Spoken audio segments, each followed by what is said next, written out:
السلام علیکم ورحمۃ اللہ وبرکاتہ۔ سوال موصول ہوا کہ میں شادی شدہ ہوں اور صاحب حیثیت تو میرا ایک چھوٹا بھائی معذور ہے جس نے ایک مکان تعمیر کر کے اس کے نام ہبہ کر دیا ہے۔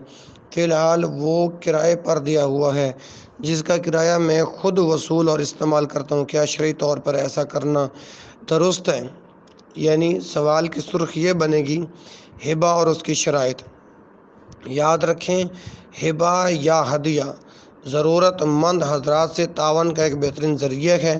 کتاب و سنت میں اس کے متعلق بہت ترغیب اور فضیلت آئی ہے۔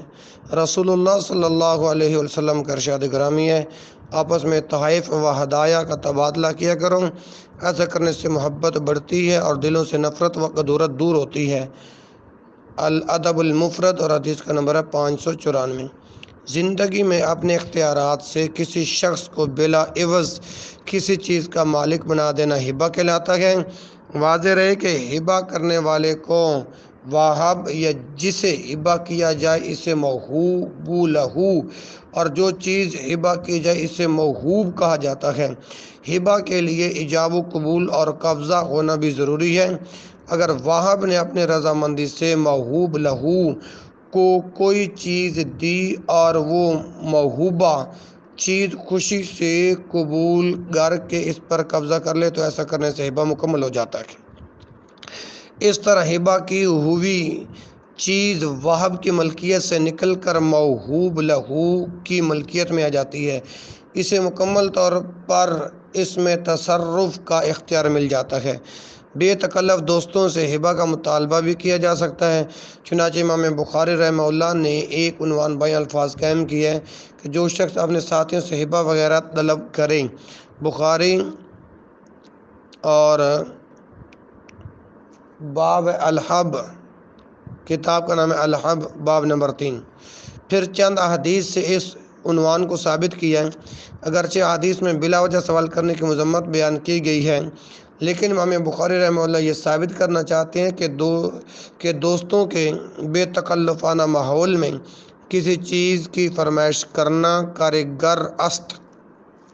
یہ اس وعید کی ضد میں نہیں آتا جو احادیث میں سوال کرنے کے متعلق آئی ہے۔ ہمارے ہاں دوست و احباب میں تحائف لینے دینے اور بعض اوقات خود فرمائش کرنے کا عام دستور ہے۔ امام بخاری رحمہ اللہ نے اس کا جواز ثابت کیا ہے۔ صورت موصولہ میں سائل نے اپنے چھوٹے معذور بھائی کو مکان تعمیر کر کے ہبہ کیا ہے، جو شرعاً جائز اور مستحسن اقدام ہے، لیکن مکان کا کرایہ خود استعمال کرنے اس بات کی علامت ہے کہ ابھی تک یہ ہبہ زبانی کلامی ہے، بھائی کے نام منتقل نہیں ہوا۔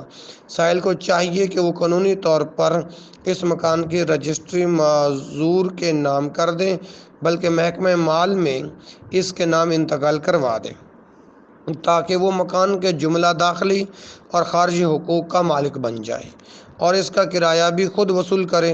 اگر وہ اپنی خوشی سے اس کا کرایہ سائل کو دیتا ہے تو اس میں چند حرج نہیں ہے۔ بہرصورت ابھی ہبہ نامکمل ہے۔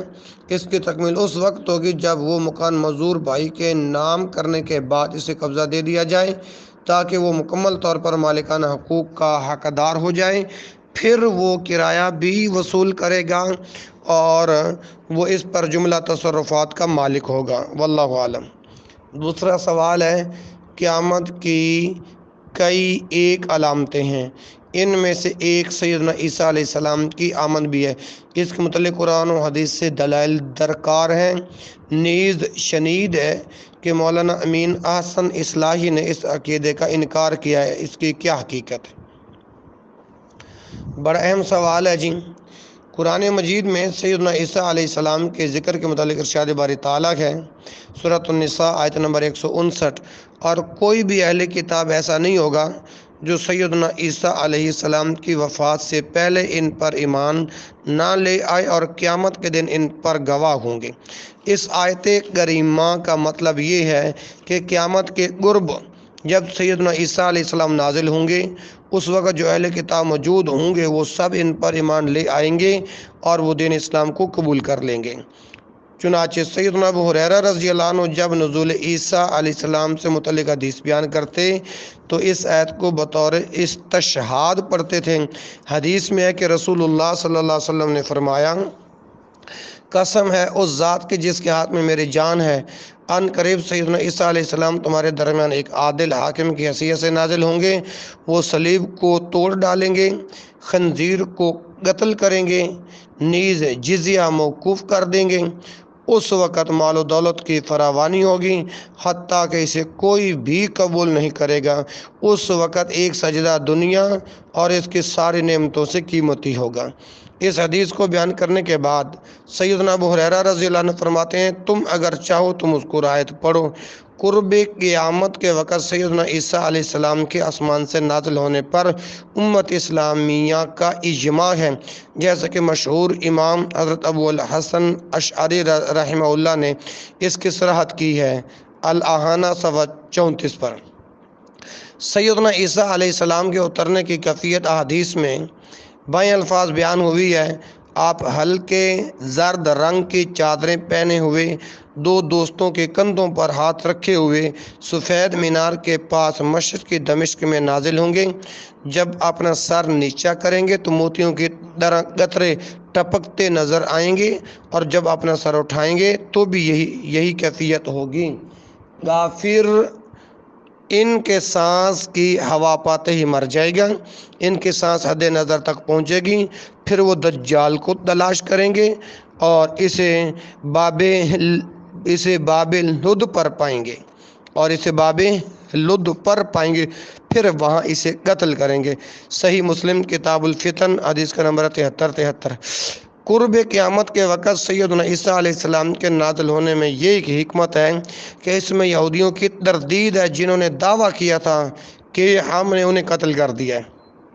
اللہ تعالیٰ اس طرح ان کے دعوے کو جھوٹا کرے گا کہ انہوں نے سیدنا عیسیٰ علیہ السلام کو قتل نہیں کیا، بلکہ خود سیدنا عیسیٰ علیہ السلام انہیں قتل کریں گے اور ان کے ہاتھوں وہ ذلیل خوار ہوں گے۔